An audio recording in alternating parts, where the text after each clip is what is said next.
Hi, everyone. Welcome to Four Women in a Funeral podcast.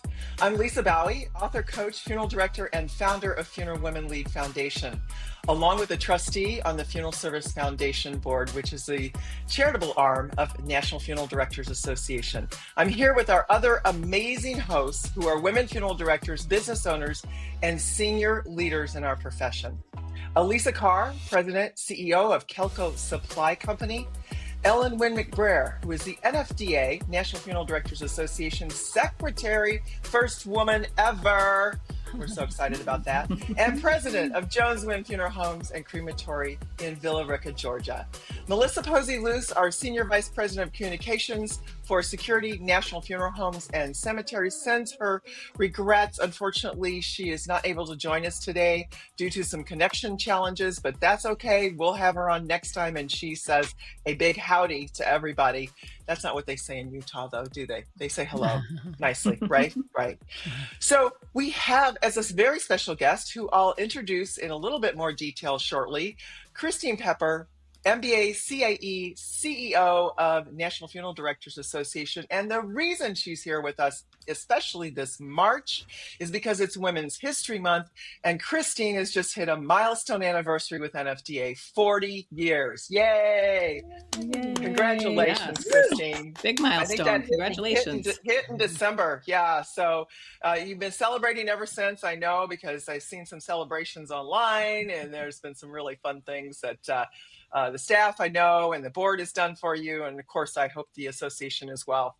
So this podcast is founded and sponsored by Funeral Women Lead Foundation, which unleashes greatness in women, develops them as leaders for the future in the funeral and death care profession by providing women's leadership academies, annual wellness summits, mentoring, coaching, and educational resources. For more information, please go to funeralwomenlead.org. Hey, let's talk about Women's History Month, ladies, shall we? There's four of us here. We got four women in a funeral, but there's some things that don't get recognized very often. And some of that are the contributions that women make to the history of our country. So in 1987, they finally started observing and celebrating and honoring annually, since March of that year, women who had contributions to the U.S. history in our country, and they were often overlooked. So this year, many of you may not know this, the theme is, in 2026, Leading Change, Women Shaping a Sustainable Future. It celebrates the contributions of women who are leading efforts across the U.S. in environmental, economic, educational, and social justice movements. I think that's pretty cool, leading change. Well, Funeral Service and Four Women in a Funeral are all about leading change, right? Because there's a lot of change going on in our profession, especially with women. And we're going to talk a little bit more about that today because we want to honor our History Month. Here on Four Women in a Funeral, we want to advocate and lead change for women in our profession. So with us today, to get that kicked off, is Christine Pepper. Now, Christine, we're going to ask you a couple of fun questions and then maybe some more serious ones. But you started in 2001, right? Is that correct? As the Chief Executive Officer. Well, no, you didn't start there. You started in 86, actually, as a Director of Finance and Operations, followed by being a controller.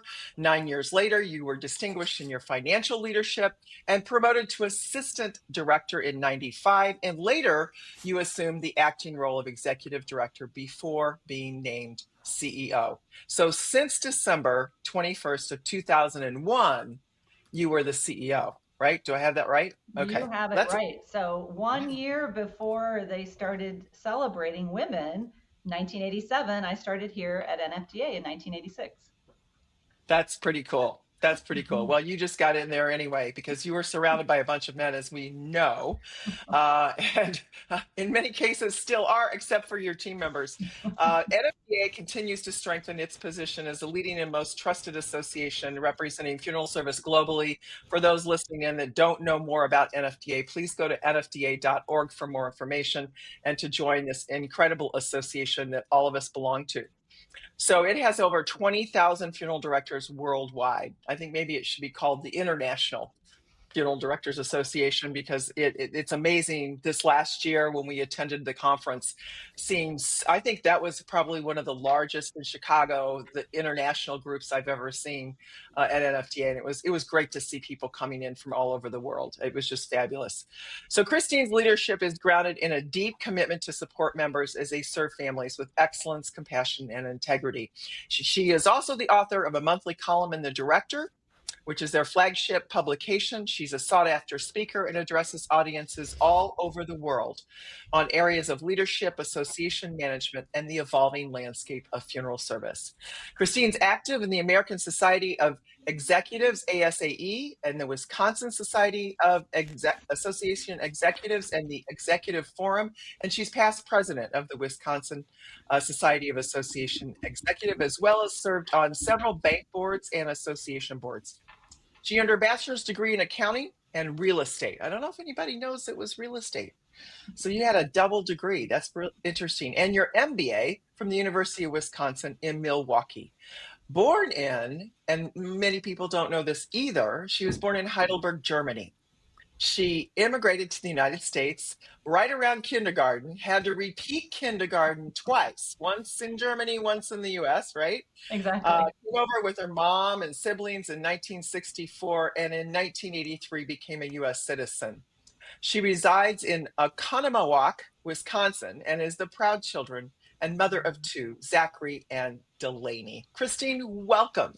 Thank Welcome, you. welcome. Thank you, Lisa. I appreciate it. Appreciate all those kind words. And I still can't believe it's been 40 years since I started here. It's just unbelievable. It is. It just time flies when you're having fun, right? As It they really say. does. So, right. Well, hopefully most of it's been fun. I was listening to your podcast that you did with Gabe Schaff on the Brush with Death that NFDA sponsors, and you were telling of some just really big challenges, I think, in your career that you and the board and the association overcame. You know, starting with well, obviously the FTC is one of those, and 9/11 and some other major tragedies around the country, from hurricanes to tragic deaths and to things with, horrible crematories that don't do the right thing sometimes, right? So you've overcome a lot of adversity. You have sat in the room with all men on the board until just recently. There's been, according to my statistics, 7 women who have served on the board of directors for NFDA, but Ellen, one of our 4 women here, is the only one who is now going to go up the chairs into the presidency. And, things have changed in NFDA, but maybe not as fast as we all would like to see them, right, as women in this profession. But when you look back on your first days in the role, what did leadership in funeral service really look like for women back then? Well, I mean, to be very honest with you, Lisa, it was non-existent to a certain Yeah. degree. You did not see women. I mean, you know that personally, right? Especially at the state association level or at any of the association levels, or even when you look at funeral home owners, it just wasn't something that you saw. But the women that were around were extremely talented, very intelligent. They were quietly doing their work, leading in whichever way they could, given the circumstances that we had. So, I think back then it wasn't just funeral service. It was the world that we lived in, unfortunately. Right, right. So let's fast forward to today. Over the past 4 decades, what changes for women in the profession do you feel um, most hopeful about? Because have there been a lot of changes? And some of us are looking at it. I know we've seen the stats on the membership in NFDA, which I think it's less than 30% are women owners and managers. I mean, those numbers are starting to grow as more and more become members, but it's still not, I mean, we're not there 50-50 yet, right? No, So yeah, what changes for women in the profession make you feel most hopeful?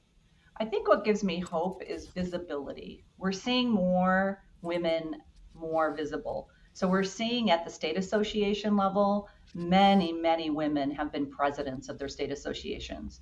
far more than probably most people even realize. We're seeing more women actually owners of funeral homes. We're seeing, hopefully for the first time, a woman leading the National Funeral Directors Association as a president, you know? So that gives me hope. I think NFDA in particular, I think we've provided a lot of networking opportunities for women with the Professional Women's Conference, the scholarships that are awarded through the Funeral Service Foundation, the Inspiration Award, our leadership development programs, our Meet the Mentors program. So I truly believe that we have provided a space for women to come together and not only to learn from one another, but to learn from others in the profession, because we can't just learn from one another. Women, you know, it's that isn't realistic in my mind, because it isn't. We're not in a world where it's only women. We have to work with Well, and everybody. no, you can't live in a vacuum. No, the whole idea, I think, though, is that women begin to feel that they have more of a voice and more of a presence, and they have more role models out there, to give them encouragement, because many of them are still walking into firms that are predominantly male.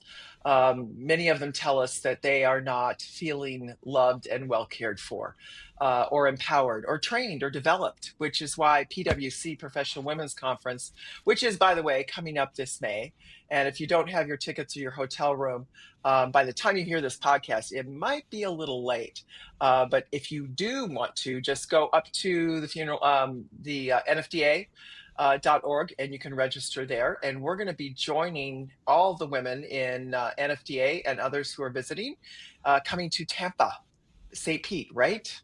St. Pete, yes. Yeah, St. Petersburg, and it looks like a lovely beach hotel.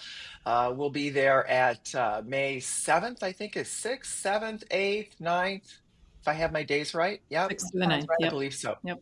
6th through the 9th, right. 6th So through that's the going to 9th. be a lot of fun. And that's been going on for quite some time, hasn't it?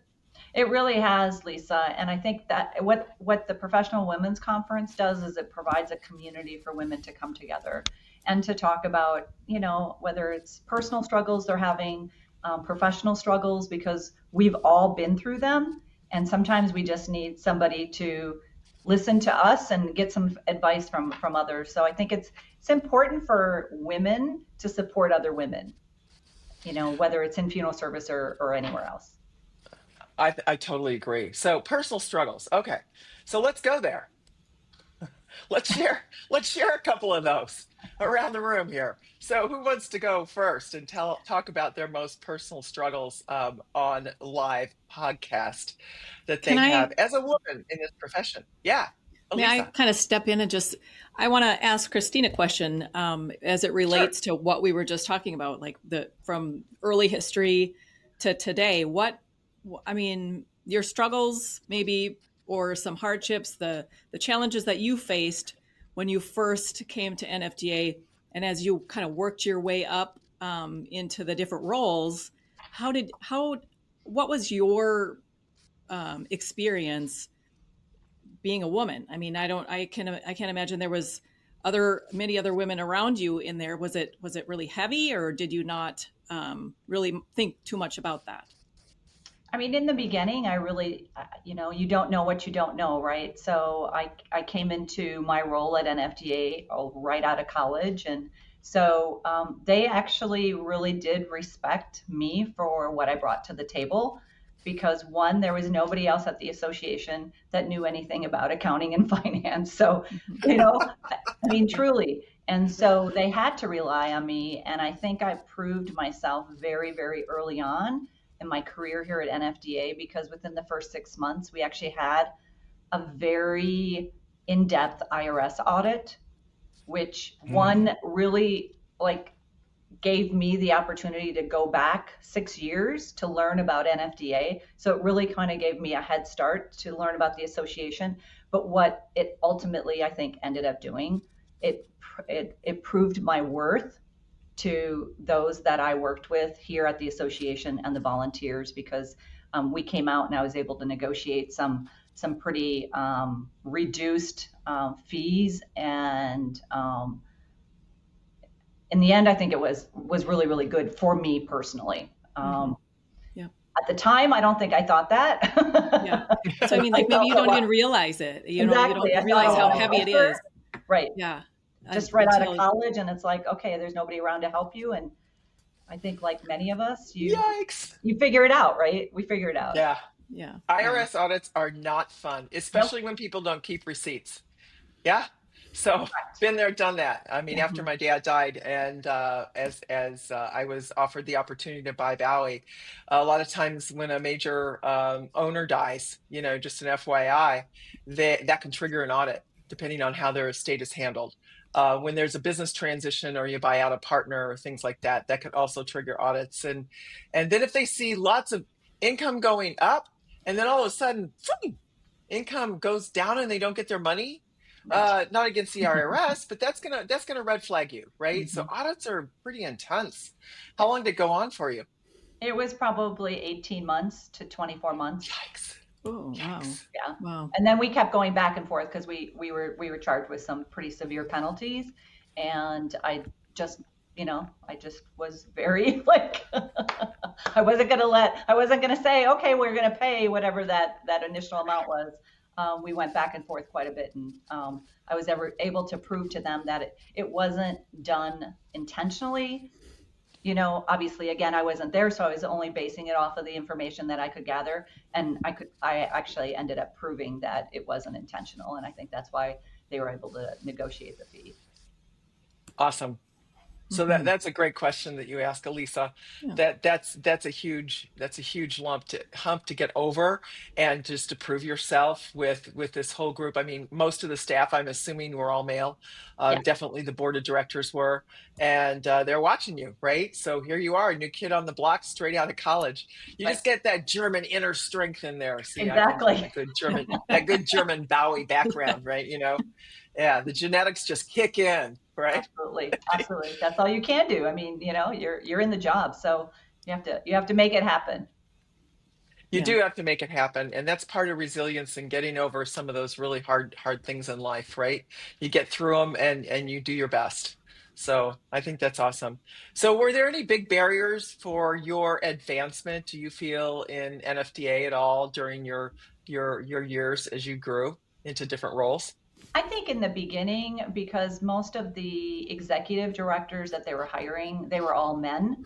I don't know if they ever even interviewed a woman, because I actually served under one, two, three men executive directors. And it wasn't until Bob Harden left is when they considered me. Hmm. And they still did a nationwide search, which I still, looking back at it, it was is challenging to the degree that you've been the interim executive director for X amount of months, or the assistant executive director. Not that I was expecting it.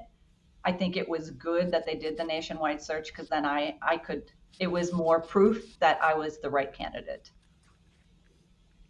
Mhm. That had to be hard. It You're was sitting hard, back over months. Here you are, the interim. You know you can do the job. And they, of course, I guess they had to, right? right? Go out Yeah. for a nationwide search. That's good due diligence. Right. Um, so you went into these interviews, and how did obviously it went really well because they chose you. Right. I, Ever I tell, did think they ever tell because you of why? the experience that I had, Lisa, you know, having the accounting background, I saw everything, I knew everything about the organization, and then being the assistant executive director, I stepped in whenever the executive director couldn't. So I really did know the organization. They saw what I was able to do. I mean, when I first started, we had no budgets. There, we barely had a computer, so Yeah. there Scratch was a pad. lot of structure that had to be put in place. That's funny. I can relate to that. There were no budgets that Right, I could discover when my dad died either. There were financial statements. I got to see those, but no budget. right, No, what are we supposed to do next year? Had no clue, right? It's kind exactly. of scary. Right, right. How do you predict income? Anybody else have that experience coming in? No Yeah. budgets? Yeah. Well, Yeah. no, we had budgets obviously, but I have manuals here from the 80s, that when SCI was in charge, they owned us at one point. My mom was their controller, but I've got all, a ton of memos that everything was handwritten, scratch pad. What, like, there's not a digital record from way back then. That's just not. It wasn't the technology wasn't there back then. But it's interesting to see how anybody could really communicate. We have so many apps and stuff these days that kind of keep us together and track. You can go back 5 years and find an email that you recall the conversation, but you were looking for some specifics. Right. Like, not to have that stuff in today's world. I don't know how anybody would do it and Right. keep a Oh, whole organization, together and on the same page. Just seems unreal. But it does seem unreal, doesn't it? It obviously they does. made it It through. does. Yeah. Yeah. Well, Ellen, you came in, after your dad died, and you were a licensee, but you still had a GM running the place. And then when you finally took over, how were things for you? So, my story is a little bit like Christine Pepper's, but a lot different in our situation because, I came in after Dad died and as a funeral director and worked, from the ground up. But it was when our second born, he wasn't supposed to live, and so I took over the comptroller part and the accounts payable and receivable so that I could still earn my place in my mind at the funeral home and family business, so I could work remotely. And that's when I'm excited about next year and being treasurer, because I feel like you can't know an organization without seeing the financial side of it. I mean, it opened my eyes and grew me in so many ways to be able to do behind the scenes part of our funeral home family business and see where there's no budgets to really, to clean a lot of that up, and make it more of, not necessarily the old school family business where it is just notepads, but to try to get a structure. And now I did not have an accounting background. I had a marketing background. So it was a big learning curve for me. But when you have grit, I'm not, from Germany, but I had grit to say, there's no other option but to get it going. So That's it's right. Grit's really important. It's Baptism really by important. fire. Yep. That's exactly right. Exactly right. That's And right. so I have young women tell me these days, and you all may hear this too. I get that you all on again, been a hangout with Ellen. So I'm trying to, Y'all. yeah, get my Missouri back. But Missouri said you all too. So, you know, gosh, they think that yeah, I don't like math. They tell you, and I don't like finance. And I said, well, it's time to learn, because this is part of running a business. You want to be a manager, you want to be an owner someday. These are things that you have to do. You have to understand what balance sheets look like, and you have to Mhm. understand what your profit and loss statements are, and what the key indicators are in those profit and loss statements, and how to find the things that are going wrong. And you need good accounting. You just don't let your accounting company do your financials. You need management reports. You need this, you need that, right? And they just kind of look Mhm. at me with this blank stare on their face. I'm like, ladies, listen here. If you don't have to go and get an accounting degree, although I do advise accounting classes, Mhm. and business accounting Right. classes, if you want to run and own and operate a business in the future, both today and tomorrow, right? Yeah. Okay. So, Christine, let's get back to women's leadership in funeral service. Um, what still needs to change for women to, I guess, become more involved, become owners, managers, leaders?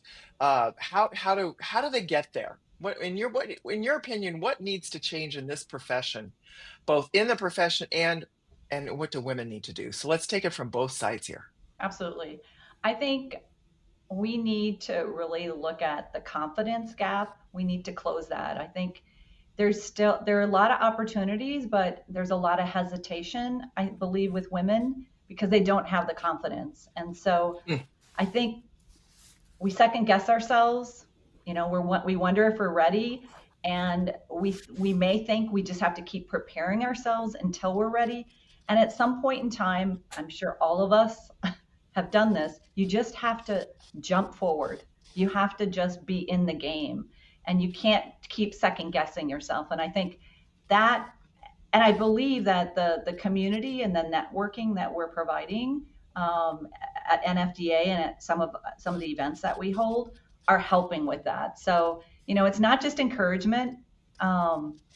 It's really helping another woman through whatever it is that they need help with, right? So I think that mentorship is really, really important for us as women leaders in funeral service to mentor other women. Like you were saying, Lisa, you have to have some of those really honest conversations with people, because if we're not able to have them, who else is going to have them with them?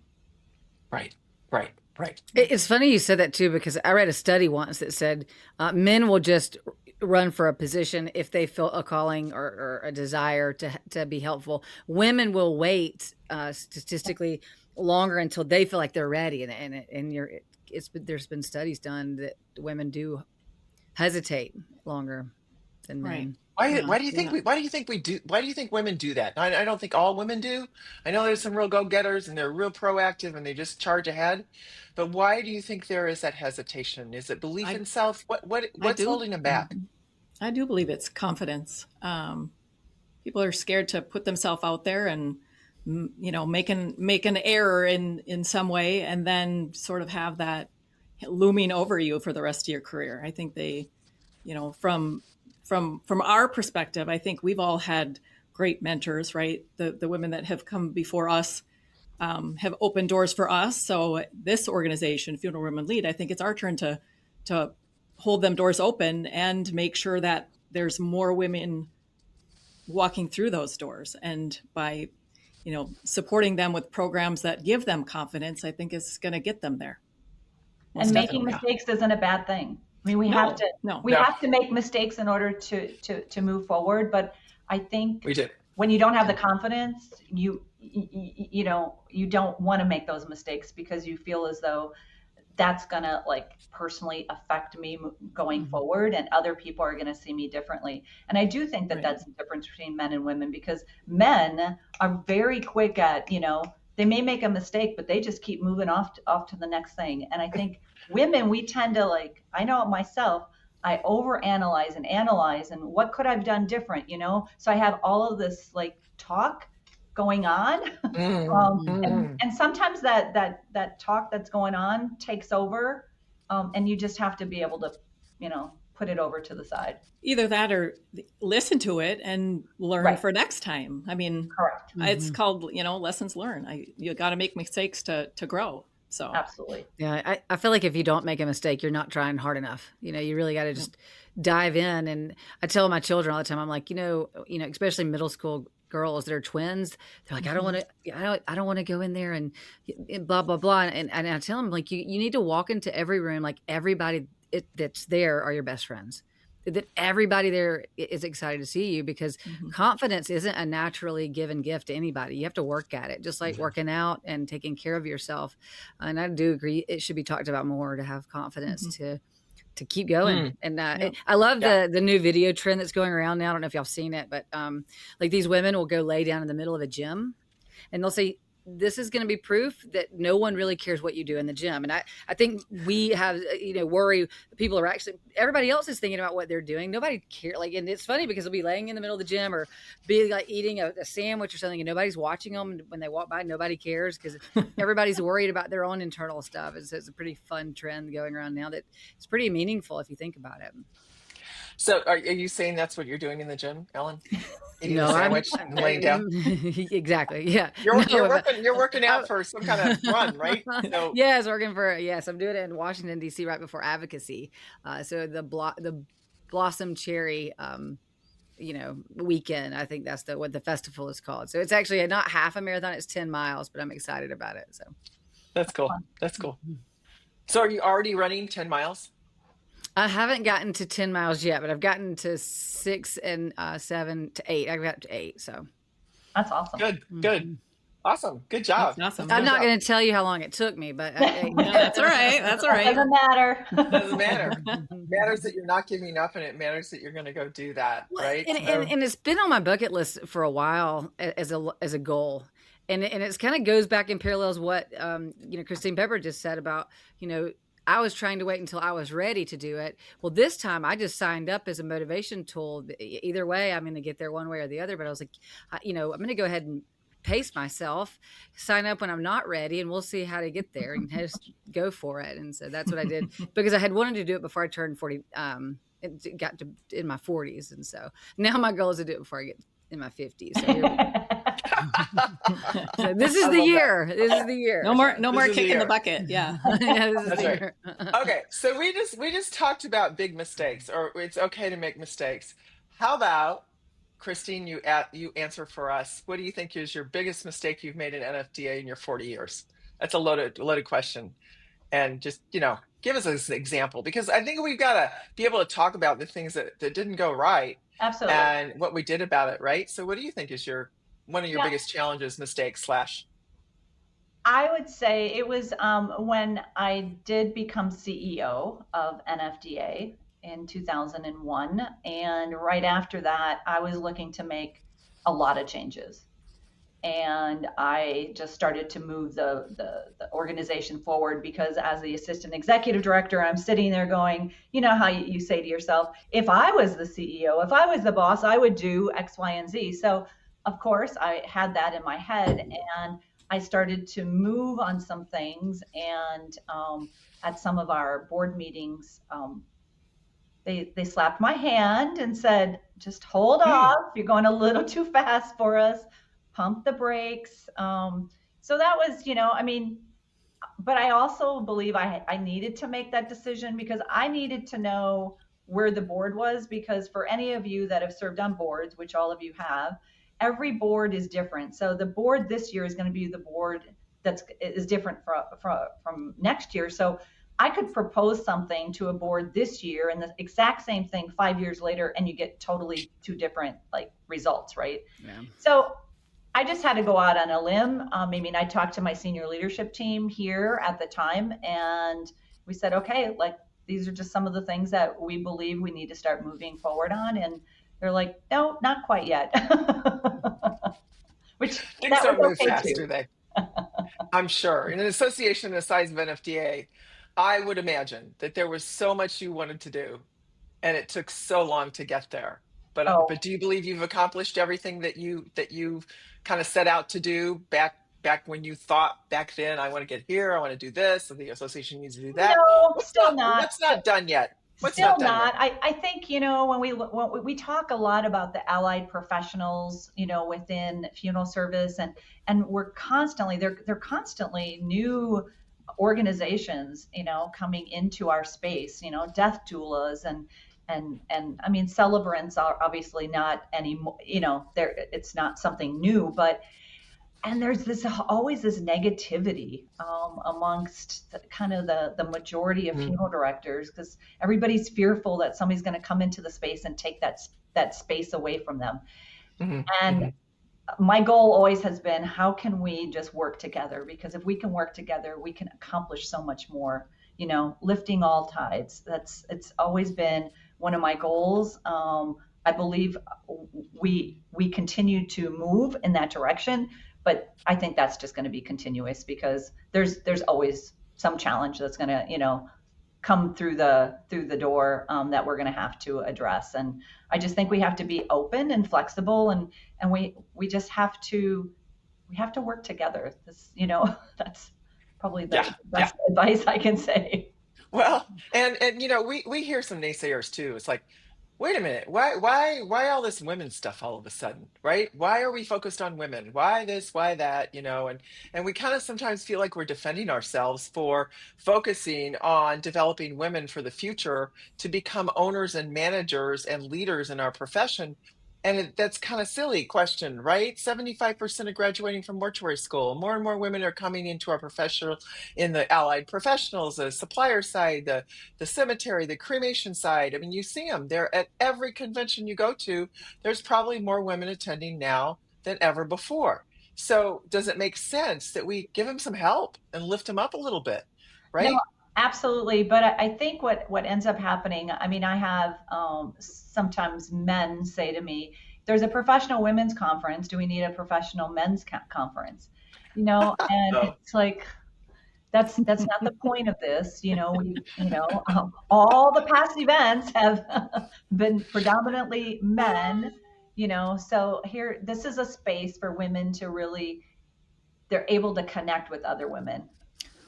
And I think if we positioned it in a way, did I read that 77% of today's funeral directors are men in the field, yet 70+% is what we're seeing coming out of mortuary school. So the disparity there, what do we have to do to make that even somewhat even? You know what I mean? So give women Yeah. the opportunities to, as I mentioned before, like open some doors for them and give them some tools to gain confidence and things like that. So I don't think we would have any challenges pleading our case to say this is why we need a women's conference, a very specific women's conference that doesn't involve men. Right. No right, offense, but right. there is such a yeah. disparity that there has to be There something is. that is done. Yeah. There has to be. There And has to be more training and education too for them to help them become leaders and managers and owners, because they're not being able to access a lot. There are some things out there, but they're not able to access them. They feel like Yeah. they don't know how to get there. They don't know where to go Yeah. when they graduate from school. Yeah. And Ellen. and here's a few stories. I mean, I think it's also about retention and supporting each other. You can't network too much. You just can't. And when women get together, women like to talk. The vast majority of women like to talk and brainstorm and network. And some of the stories and feedback that I've listened to other women at the conference. Recently, you had a professor tell a young female, "You'll never make it as a female who's not. You're a first generation funeral director. You'll never make it in this is stereotypes that women do have to overcome." And so I feel like the reason it's important is so that we can just celebrate each other and network. And some of my best friends have come from the women's conference, and it's just a beautiful I think if men could be there and experience what beautiful moments that come from the professional women's conference, they would understand and be like, that's great. But they don't know what they don't know. Do they'd appreciate those beautiful moments though? I mean, we're built differently. Let's face it. I mean, we had some dancing, we had some things going on last year that were fun. We hug a lot more. I don't know. I think men, if they need their own conference, I think they should have it. Right? Do your own thing. Right. I grew up in the era of JC women and JC men. I grew up in the era where none of the social clubs, like Rotary, was for men only until the Supreme Court ruling came down on the JCs, pulled that all apart, mushed it back together into one. And then Rotary, all of a sudden, I got invited to my first Rotary meeting, and there were 5 of us, 5 women. And now when you walk in the room, it's probably, it's at least 60% women. Optimus, same way. Kiwanis, same way. I mean, I think there's places where we belong together, but I think women have individual personal needs that maybe aren't being met when they're in groups that are combined. I don't know if that makes sense to anybody, but sometimes we just need to hang out with our girlfriends, right? Yeah, and that's what I was saying. If they could see it through our view, like if they could see what we experience, they would understand. But they're men or women are just wired different. So yeah. And I have a comment. I think we're saying the same thing. Yeah. I would say, and I've heard people say this, and it doesn't necessarily matter if it's a man or a woman, but you go to something like that where it's very inspirational. You get very well connected to the peers that are around you. And, what I've heard is you either have a very supportive, if you're not an owner, you either have a very supportive owner that they're sending their staff and giving them those opportunities, or you have a very unsupportive owner that maybe feels threatened that somebody's going to take you away from me. I got to hide you from everybody. So they're not doing that employee justice by keeping them away from opportunities like this. I think they're very important. And if you have an owner that does, you are very lucky. And if you don't, that's why the Funeral Service Foundation scholarships are so important, because it's hard for an owner to turn down a free trip for your employee to benefit and grow in who they are. So unfortunately, we are that hearing is the case. Some of our Yeah, we're hearing some of our scholarship winners actually had to take their own Oh, PTO to attend, which is really sad. wow. And they, they can't, they have to use their own dime to afford any meals that aren't provided. So there's all kinds of things that we don't like to hear that are still going on. But let's get back to Christine as we wrap Hmm. things up, because we want to Hmm. hear a little bit more about Christine, because we could talk about this all day, ladies, and will continue those conversations. But Christine, what do you think about the next generation of women leaders that are coming up in funeral service? What qualities do you hope they carry forward, and what do you hope that they do differently than my generation had to do? Well, what do you think about the next gen of funeral service? Um, well, I think they have to realize that they belong before they're ready. And it goes back to Mm. confidence. I think it's important for people to understand that they have a space here and we want them to be here. But when you're here, you also have to do something, right? And so it's Mm. not just taking up space. It's whatever it is you can do. It's always pushing yourself, I believe. That's, I mean, that's all I know, being who I am. And so, in order for me to grow as an individual, it's going to leadership conferences. It's learning from other people. It's reading. It's just that being a continuous learner. You can never stop learning, and it doesn't matter where you are. It's important that you continue to learn, and you're doing something that you're passionate about. If you're not passionate, it's going to come through in your work. We've all seen it. And sometimes you have to, and sometimes this happens at the Professional Women's Conference. You have some of those like serious conversations with people that are kind of on the fence of whether they want to stay in funeral service or not. Yeah, And if you're not yeah, passionate, you probably need to get out. And I yeah. hate to sometimes give that advice to somebody, but it's, Hmm. I believe it's the best advice that you can give, so that everybody is happy in the long run. Right. Yeah. And Pat, man, it's not, I don't think it's the employer's job to provide the passion. You have to really love what you do.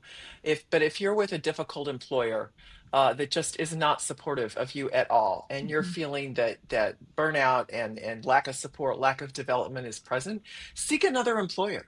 Yes, Right? And there's many ways to do that. NFDA's got a place.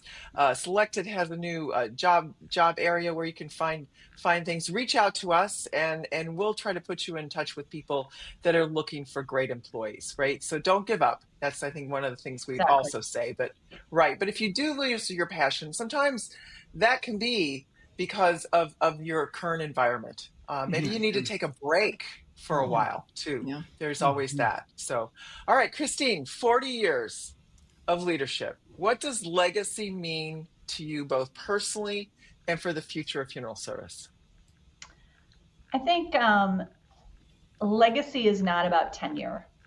It's not about how long you've, been in a position or how long you've been at a profession. It's really about leaving the profession stronger than when you came, whether it's financial stability, forward thinking, being respected.